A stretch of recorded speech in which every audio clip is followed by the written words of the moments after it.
Сотни год шоссон протекли. И сгинул их народ. И все про их забыли.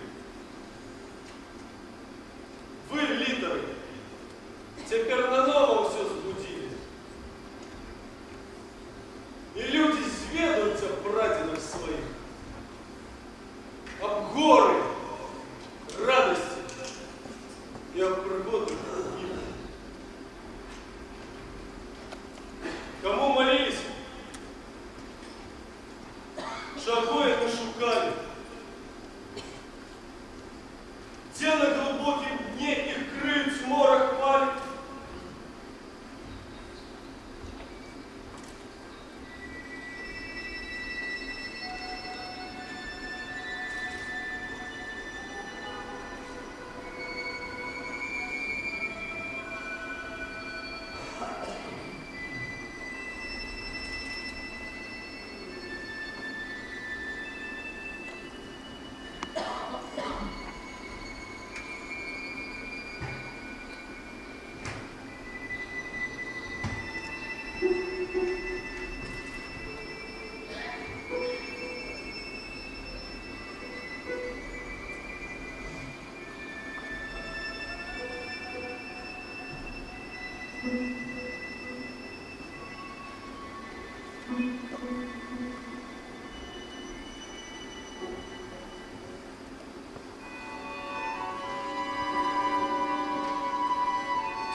бедные, голодные, далекие, закатованные, загратованные, забытый Богом, зневеченные, зруйнованные, колись загнанные, неродные, покинутые, распятые.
Розалия Казимировна Осьмак, Анеля Осьмак, а тетки Загородние, а тетка Степанина Панасовна с Лесница, ну тут недалеко, до Сипорича.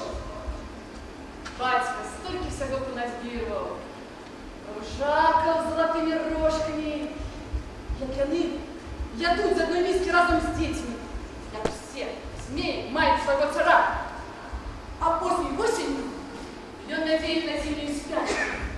И коли кому по счастью сустрец гэтай змяиной выры, то и одразу расстилает перед царом обрус с хлебом солью и кланяется ему.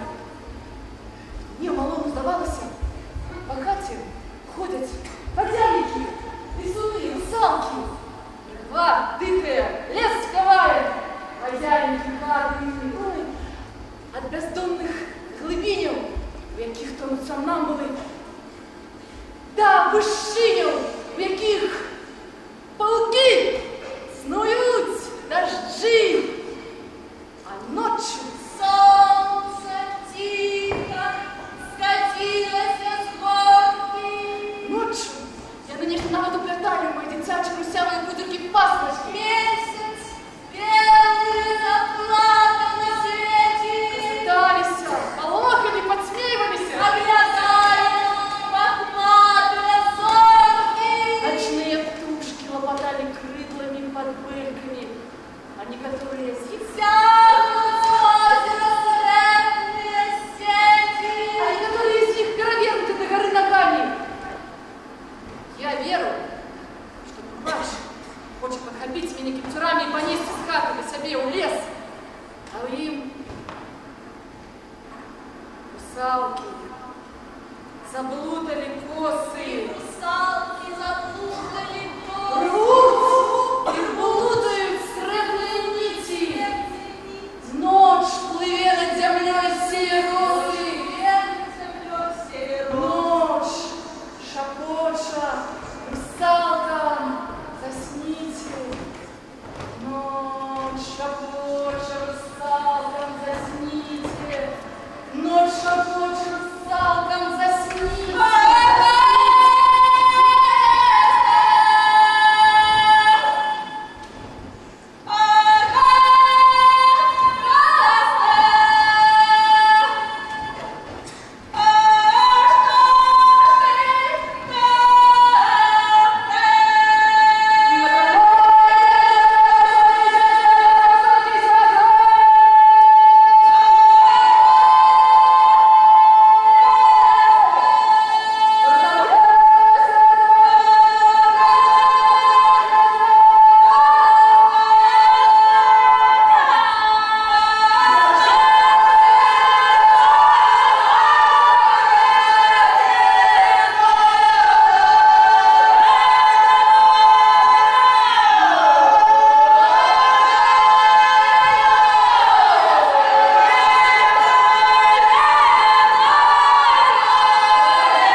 души, корыть огонь, нуды, понурый, черный,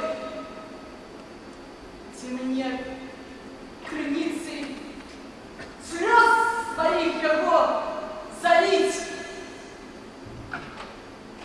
плугом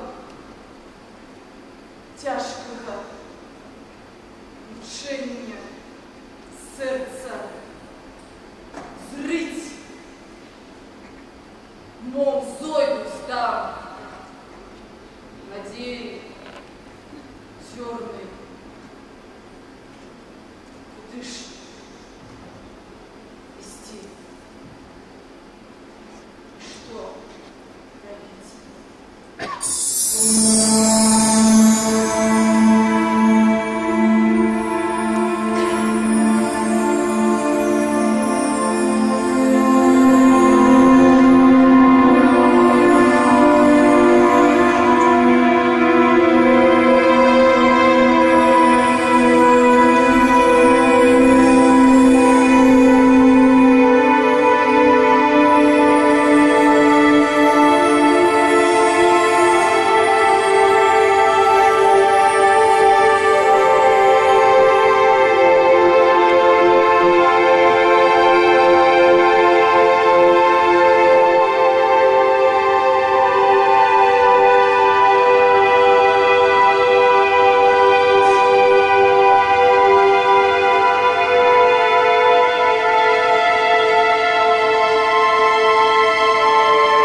пожитку, а пасля адмовіліся на зусім.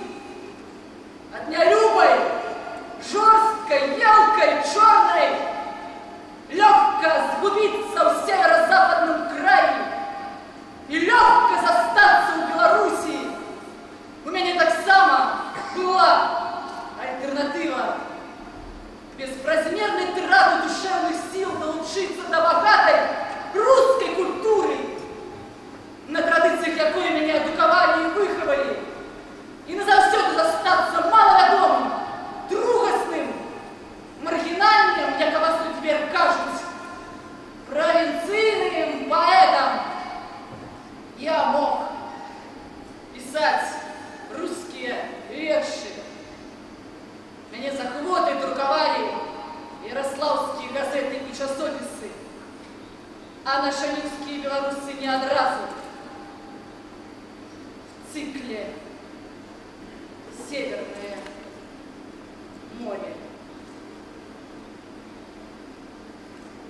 В цикле «Северное море» говорил мечтатель Геринга. Вырву я сосну с корнями, обмакну в кипящий кратер и пылающей лавой на лазурном небосклоне напишу я имя милой. Новый век, иные песни. Вдохновлен священным жаром, я в лирическом порыве так примерно бы сказал. Вырву я сосну с корнями, обмакну в кипящий кратер и пылающий лаву на лазурном небосклоне напишу. Курите только папиросы, наслаждение, фирмы Крым, FNG, 5 копеек, 10 штук.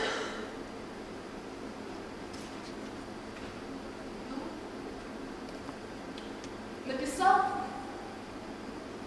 и получил бы, кроме платы от газеты и солидный гонорар из фирмы Крым FNG, ну, за рекламу среди текста.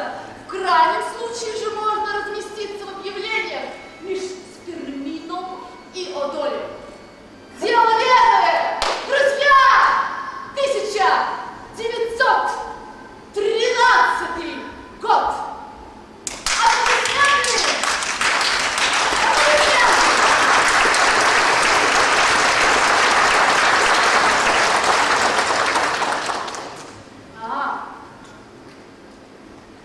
И мой батька Адам Егорович был за тое.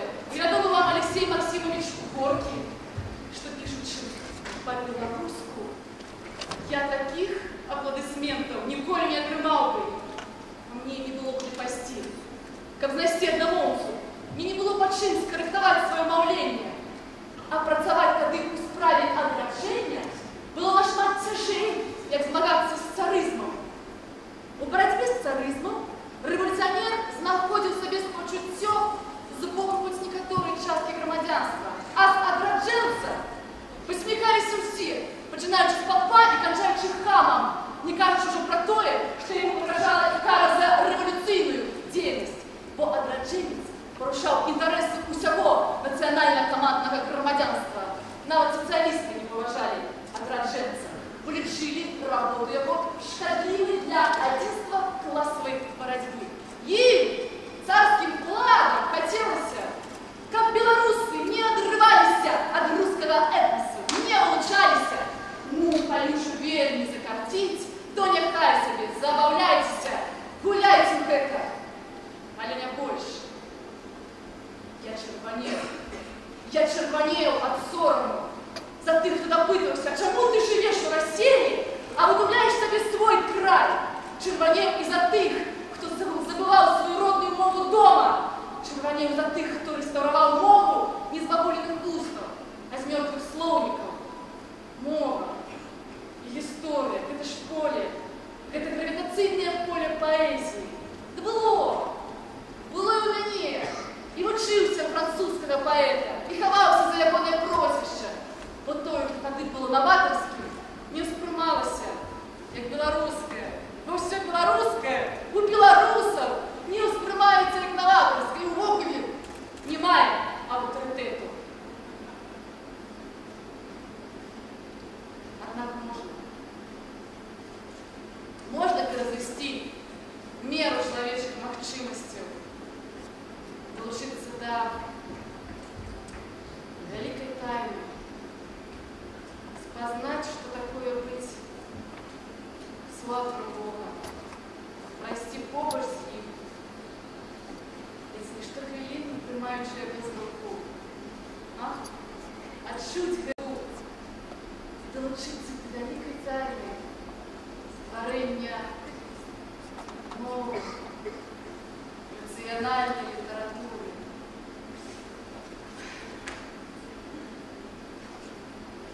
Я бы пражыць змог. Калі не доўгі, то, мабыць, сярэдні век. Так свабодна, так ярка пражыць, як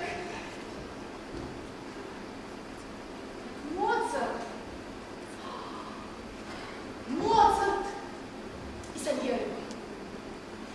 Так свободно, так ярко прожить, лепшей доли няма на землі.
Глянь, як зорка сорвала посерятиц.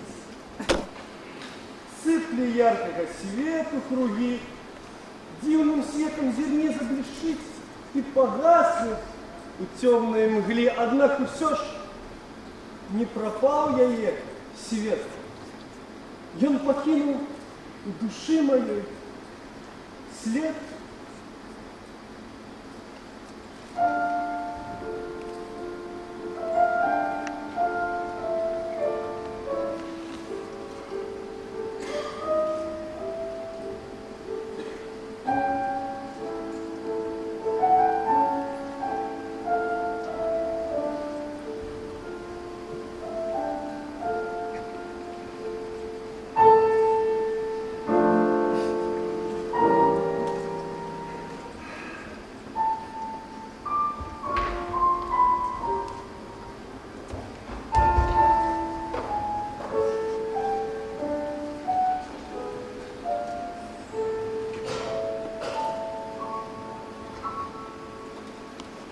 и семья, и адукация, и культура сребраного сутоня империи. Все вело меня до того, как я стал Сальерой. А Моцартом мяне зрабіла беларуская мова. Мне давялося адначасна быць і мёдам, і пчалой, і сотамі у вуллі тагачаснай беларускай паэзіі. Так, крупная пчела, умею сотый мед собрать из горки кверху. Как хвалювалося життя. Как больше разгону ему. Как те раскрайни уже чутье не раз, не два прошло.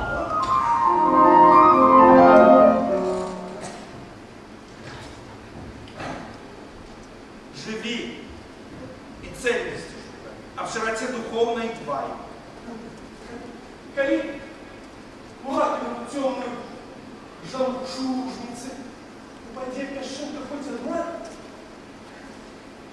жемчугом.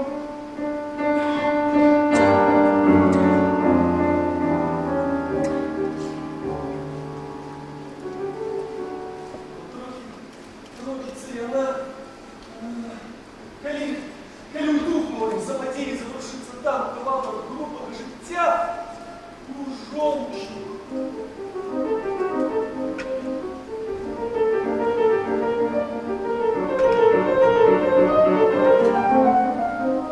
Створиться він силою почуття.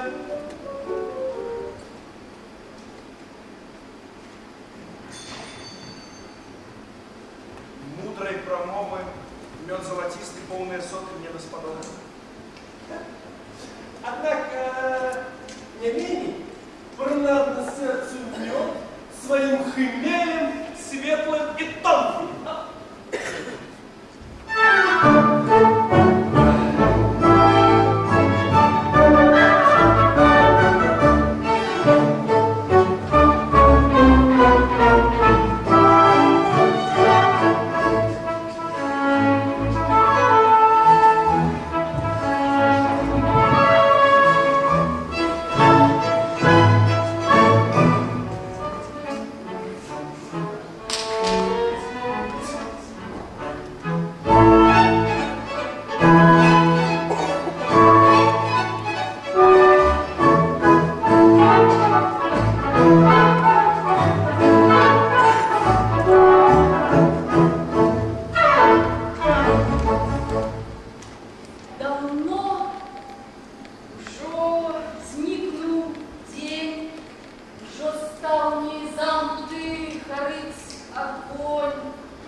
Приемное дает Сальеры выражение.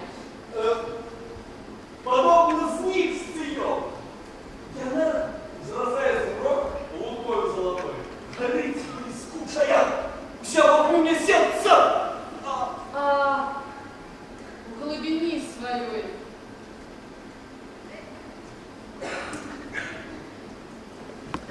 Стаккато, фуги, гаммы, что подкались мои сольеры выводил, и моцный гранним тым скрипки язык змянил.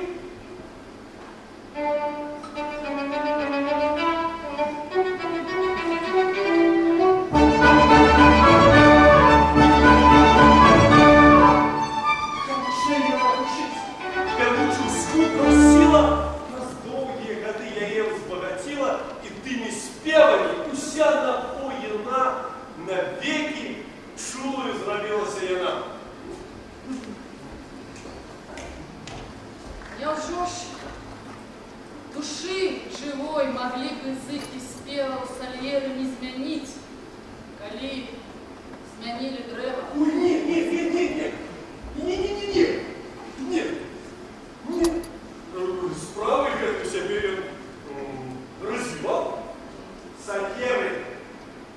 Сальер, верный раб, который не сховал свой талент в землю. Хай судный час настанет, спокойно и просто музе больше глянет. Однако артиста щирый был. Послухай, критики ядкі.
мне, яна, кого под собой поховай.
Один золотых кораблей, расслабленный, безнежный, белявый, до солнца больные, далекие, весомые годы.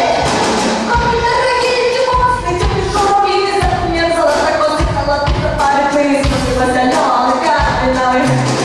Прозрачные краканы, прижатые, необидные, неподобные, правдивые, приходят, распутанный райский рот, высокий свет, синекрылый, тайна, мужа, текатила, ты чаровный, шутильный, натальный, яснозорный. Холодный, далекий, забытый полный, раздаванный, раздаванный, родный, покинутый, раскритованный, родный, покинутый.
Здравствуйте. Сегодня у нас в гостях известный театральный режиссер Николай Пинигин.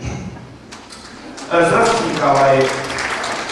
Очень хотелось бы узнать ваше мнение о Санкт-Петербурге. Не только в культурной сфере, но и в целом. У меня сложилось впечатление, что там люди намного добрее и человечнее по отношению друг к другу, чем у нас в Минске.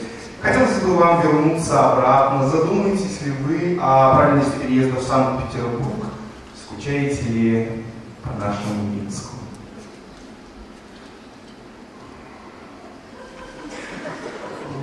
Мне кажется, что белорусы намного добрее и человечнее, как этнос.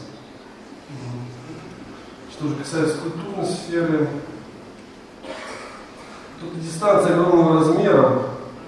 У меня непростая жизнь в Питере. Ну что сделано, то сделано. Я воспринимаю свое пребывание в Питере как урок, быть может. Горький урок, но необходимый. По Минску скучаю очень и всегда. Очень хорошо. Следующий вопрос. Не секрет, что там намного перспективнее и реальнее реализация себя в творческой сфере, чем в Беларуси. Как вы думаете, с чем это связано в большей степени? Ну, это в первую очередь связано с тем, что в Питере существует очень мощная культурная среда, понимание места культуры в обществе Питера и Минска диаметрально противоположное. Потом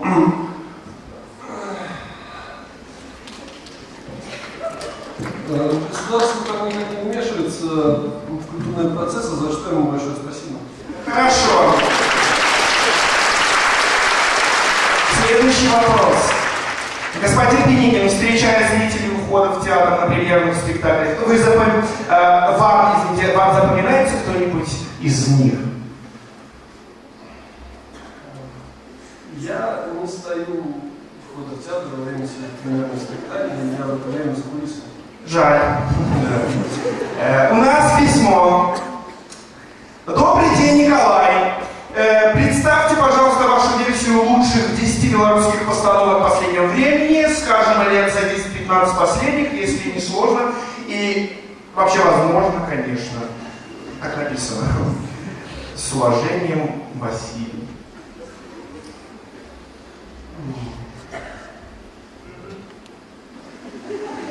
Вы знаете, я мало что смотрю в Минске, и некой общей картины театральной Беларуси не имею. Почему? Итак, последний вопрос. Когда можно ожидать новую постановку в Минске? Согласны ли вы с моим утверждением, что в Минске работает много талантливых актеров, что театральная жизнь в Минске бьет ключом?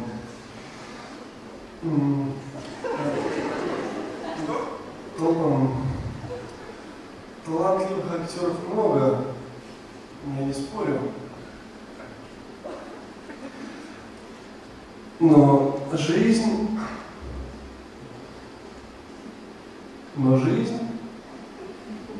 ключом не бьет.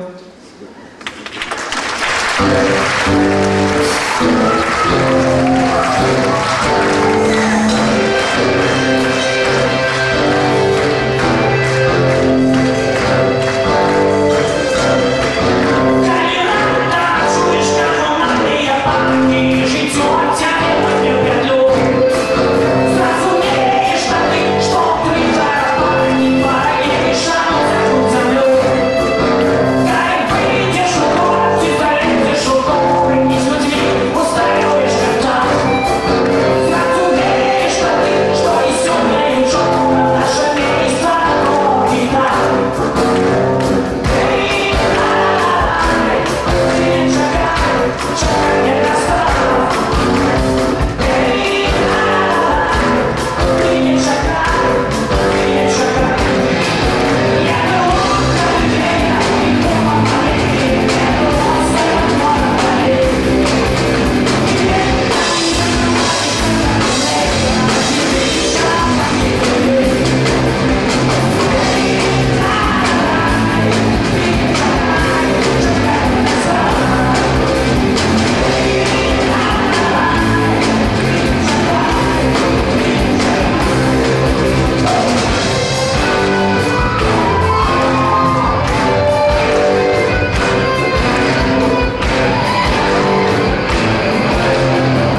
поміж такого народу, которому ён колись играл, выйдут десятки новых музыков. Игранием своим будут будить людей.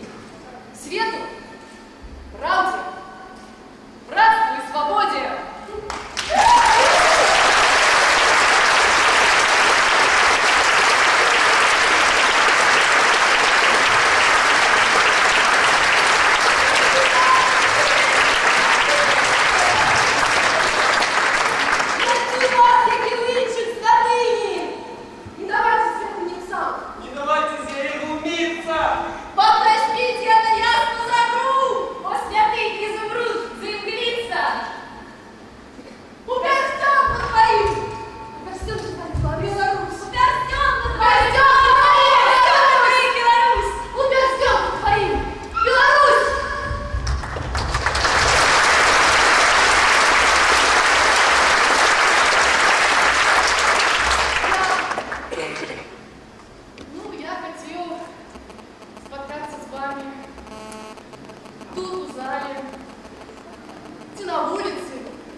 Ясные зорки леса, до яких